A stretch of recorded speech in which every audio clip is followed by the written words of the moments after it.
అది విన్న తిది తన పుత్రులు సౌఖ్యం కోరి 100 సంవత్సరాల తపస్సు చేసింది. దిక్పాలకుల శక్తులు తన బిడ్డలకు రావాలని మరీ మొండిగా తపస్సు చేసింది.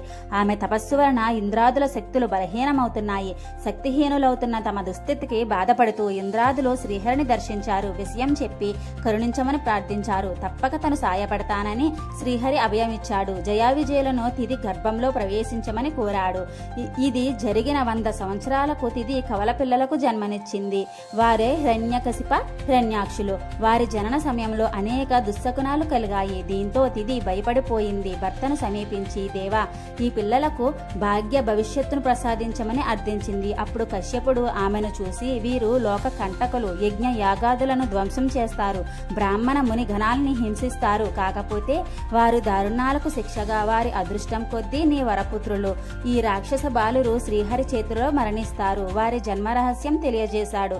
భర్త మాటలతో కొంత ఆమె ఓరడిల్లింది. కశ్యపుడు సూచించిన విధంగా హిరణ్యాక్షుడు, హిరణ్యకశిపుడు జన్మించారు. నెక్స్ట్ వీడియో తర్వాత షాట్లో చూద్దాం ఫ్రెండ్స్. లైక్ చేసి సబ్స్క్రైబ్ చేసుకోండి. Thank you.